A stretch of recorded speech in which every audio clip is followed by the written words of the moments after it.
Where do we come from? Where do we belong? Where is home? Easy questions, but the answers are not always so simple. Family, culture, history. All these things connect in different and mysterious ways. An Asian girl and an African man meet at a university dance in an African country. It is the girl's hometown, and the man is a visitor from another country. Who is the foreigner here? And does it matter? A band called Iblis was playing on the stage. The singer and guitarist was a young Asian with long hair, now singing another popular foreign song. Close to the stage danced a group of fashionable, brightly dressed girls. Their wild way of dancing seemed to say that they were the girlfriends of the 4 young men in the band. Yasmin was at the far end of the dance floor with her girlfriends. She and 2 of the girls were standing because there weren't enough chairs. Sometimes she looked round at the dancers in the band, hoping to see an empty chair that she could bring over. The band was loud, the room was hot and airless, and everyone was sweating. A well-dressed black man in a grey suit appeared out of the crowd of dancers. He came up to her and asked her to dance. She went. Of all the girls here, why me? I don't want to dance. I can't dance, she thought. From the centre of the dance floor, she looked back sadly at her friends, who were talking and laughing in the distance. I'm sorry, he smiled. I took you away from your friends. It's okay, only for a few minutes, she began, and blushed, realizing that was not a polite answer. After all, I should be pleased, she thought. He's a professor. It was a dance that did not need any closeness or touching, and she was grateful for that. Daniel Okoto, that's my name. I know. I'm Yasmin Rajan. It's all so unnecessary, she thought. I'm not the type.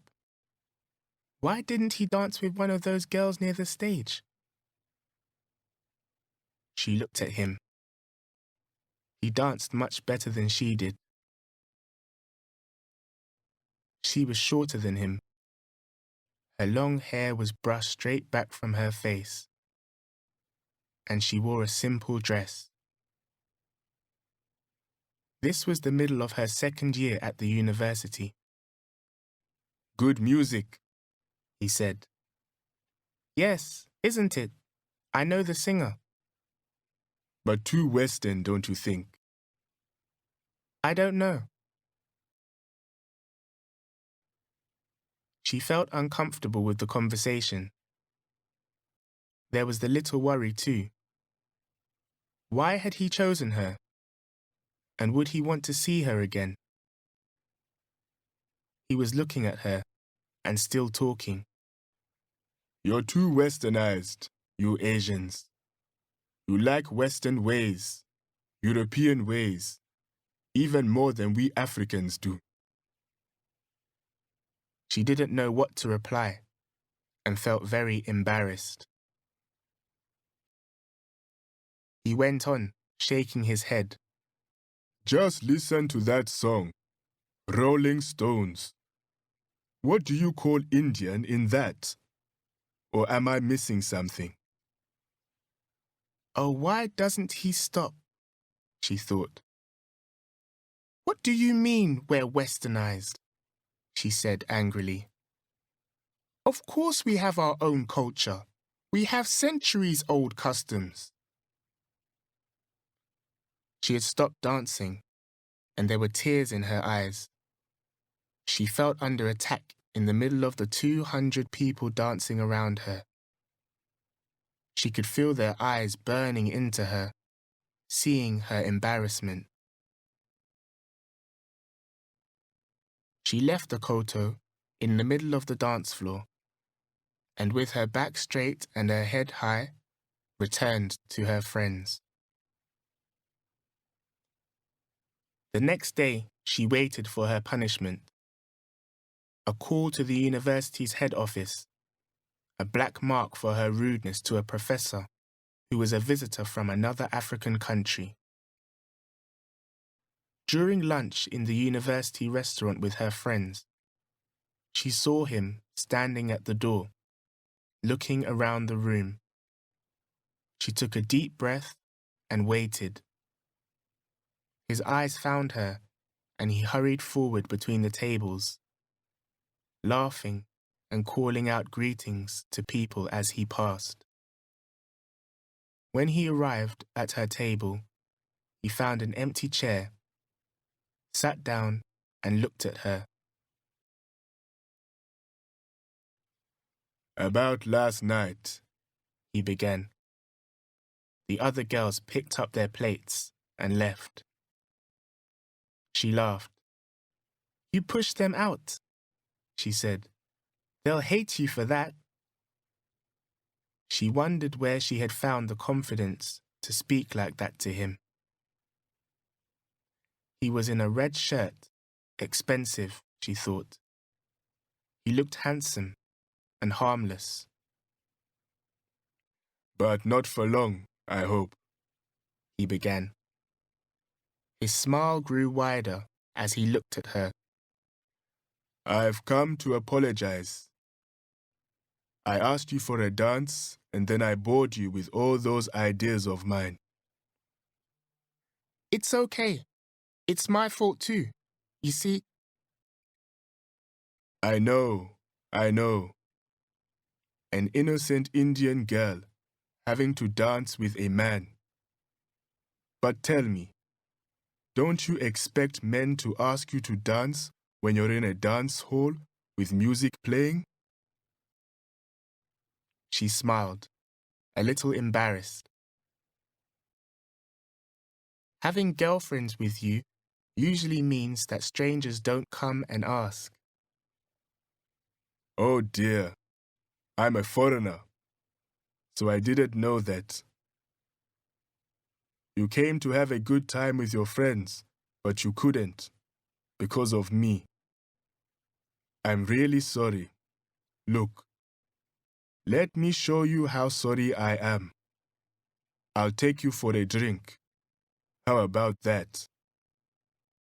But I don't drink. Alcohol, I mean. Don't worry. We'll find something for you.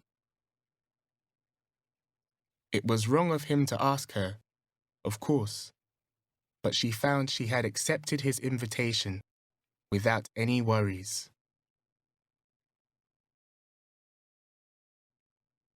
When they met, as arranged, later that afternoon, he said, "I'll take you to the Matumbi." The Matumbi was a tea shop under a tree, half a mile from the university. It had a roof but no walls. She went in slowly, feeling a little shy. But Akoto was well known there, and the owner pulled up 2 chairs at a table for them. "Are you hungry?" Akoto asked. "No, I'll just have tea. Perhaps a small cake." "Right. 2 teas, 1 cake, and 1 sikisti," he called out. "What's a sikisti?" she asked. It's a hot egg sandwich. It's called sikisti because it costs 60 cents. She laughed. It's true. Believe me. Akoto was a professor of sociology from Ghana. "What are you studying?" he asked her after their tea. "Literature," Do you read any African writers? Yes. Soyinka, Achebe. Things fall apart, he said. The center cannot hold. She finished the words for him. He laughed. What about Ngugi, Palengio, Omari? She shook her head. She hadn't heard of them. New local writers. You should read Nuru Omari. Wait for me. That's her first book. I could lend it to you if you want. It's okay. I'll borrow it from the library. He looked very surprised. But it'll take a long time for the library to get it. I'll wait. I don't have much time right now.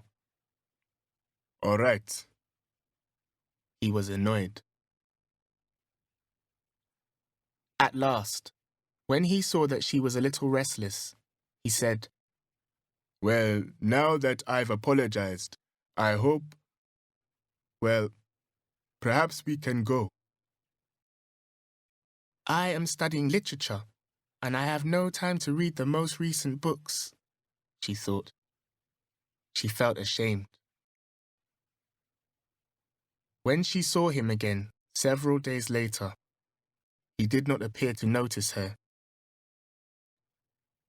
He knows I'm not interested, she thought. So why did I go to the tea shop with him? Because he's so different, so confident, so intelligent. He's a real gentleman. Ah, that's it. He said we Asians are westernized. But what about him? He's a perfect English gentleman himself. I'll tell him that. Dear Professor Akoto, she wrote, I wanted to tell you something. You called us Asians westernized. Well, have you looked at yourself recently?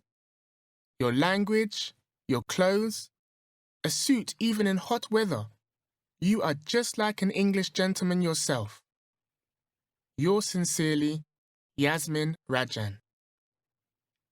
P.S. Could I borrow Omari's weight for me from you after all? Thanks. She put the note under his office door. The next day, he came to find her at lunchtime again. You're quite right, he said. Although I'm not sure I completely agree. But let's not argue. Let me show you my library.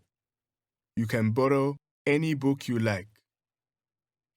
He took her to his house, and when he opened the door of his sitting room, her eyes opened wide in surprise. 3 of the walls were covered with books.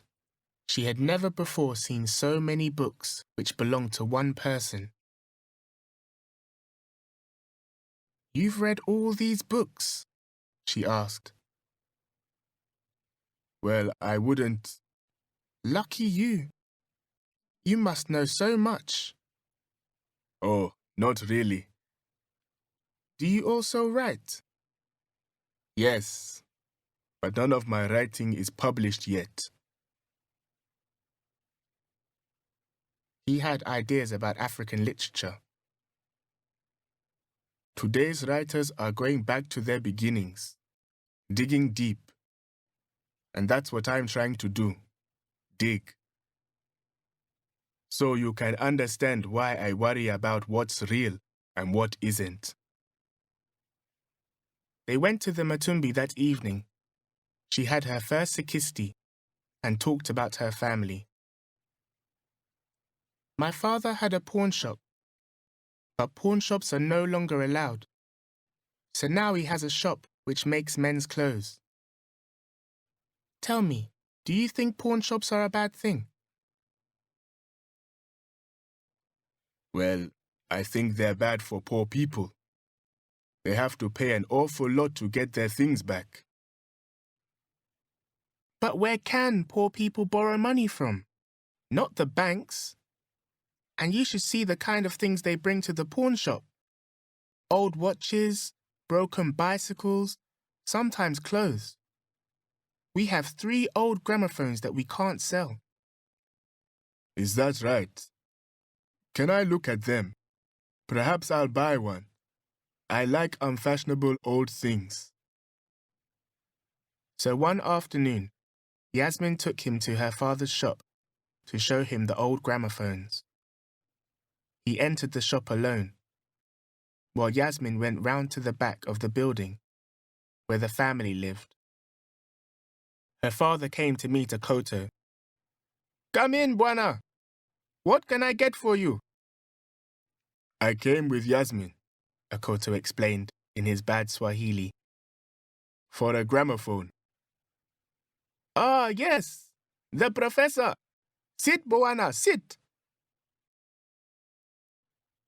While Yasmin's father showed Akoto the gramophones, Yasmin was inside the house, talking to her mother. "How can you bring him here like this?" said her mother, angrily. "What will the neighbors think? I'm so ashamed." "But, Mummy, he is a professor."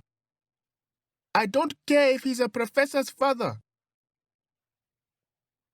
By the time Akoto had left the shop with his gramophone, Yasmin's mother was wild with anger. "You do not have friendships with men, not with men who we don't know." "The world is not ready for it," said Yasmin's father quietly. "You stay out of it," his wife screamed. "This is between Yasmin and me."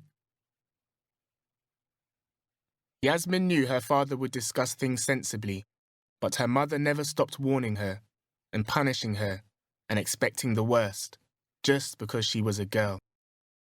Yasmin's 3 brothers did not have this problem. "What do you know of him? With an Asian man, even if he's very bad, you know what to expect. But with him?" Her mother went on shouting and screaming like this for hours. By the end of the day, Yasmin felt half dead with tiredness. It was more than a week before she and Akoto met again. Where do you eat lunch these days? He said, smiling. You're the perfect salesman. You sell me an old gramophone and disappear. Are you afraid I'll return it? She said something polite and walked quickly away. Later, she returned the books that she had borrowed from him and refused an invitation to the Matumbi. She did not go to the end of year dance, but her friends told her what happened there. Professor Akoto sat alone at a table for a while and drank quite a lot. He got into a fight with Mr. Sharp of the boys' school. Then he left. India was not just the past, or the close circle of family, neighbours and friends. India was a place, a culture, one of the great nations of the world. And during the holidays, Yasmin discovered India. She read endlessly and asked her father about it. Here in Africa, she was an Asian, an Indian. But up to now, she had known almost nothing about India. At first, her search for her own past seemed to put a distance between her and Akoto, the African. But this was what he had talked about, digging deep, finding what was real. So in a strange way, her search also brought her closer to him. The world seemed a smaller place when she went back to university. Smaller, but exciting, full of people doing their best, fighting, loving, staying alive. And she was one of those people. People who were locked into their own histories and customs were like prisoners, she thought. But sometimes the old patterns were broken, and things changed. Lives changed. The world changed. She was part of that change, she decided. A month later, Yasmin's father was lifting boxes in his shop when he felt a pain in his heart. The doctor was called, but arrived late, and by then, Yasmin's father was dead. Daniel Okoto came to the funeral. He sat on the ground among the men, sweating and uncomfortable, trying to sit with his legs crossed. A black face in a sea of patient brown Asian faces. Someone saw how uncomfortable he was and put out a chair for him by the wall. From there, Okoto could see clearly across the room. Mrs. Rajan sat beside the dead man, crying. When she looked up, she saw Okoto through her tears and lost control. You! She screamed. What are you doing here? What kind of man are you who comes to take away my daughter, even in my sadness? Who asked you to come? Go away! People turned to stare. Okoto gave an apologetic smile. Go! Said the woman wildly, pointing a finger at the door. No one else said a word. Okoto stood up, bent his head respectfully towards the dead man, and left the room. A week later, Yasmin knocked at his door late in the evening and found him in. Come in, he said, putting away his pipe. I've come to apologize for what happened at the funeral. It's all right. People aren't at their best at a funeral. But perhaps they're more honest. He watched her face carefully. You must think we're awful. You're a professor. You know so much. You're a great man. No, I don't think you're awful. And don't call me a great man. She began to laugh, a little wildly. They both laughed. And you, I respect you. He spoke calmly. You are brave. You left that crowd of girls that day at the dance. And since then, you've done it again and again. It's brave what you've done. Trying to break away from family, friends, the old customs, the old ways. Trying to find your own path in life. Even coming here like this, I realize that, and I like you. Well, I like you too, she said, too quickly. There was a silence between them. You know, it's not going to be easy. With my father dead, this will be the most terrible news for my mother. It will kill her. It will. Tears were running down her face. Now. He went up to her, put her wet face on his shirt. We'll have to do the best we can, won't we?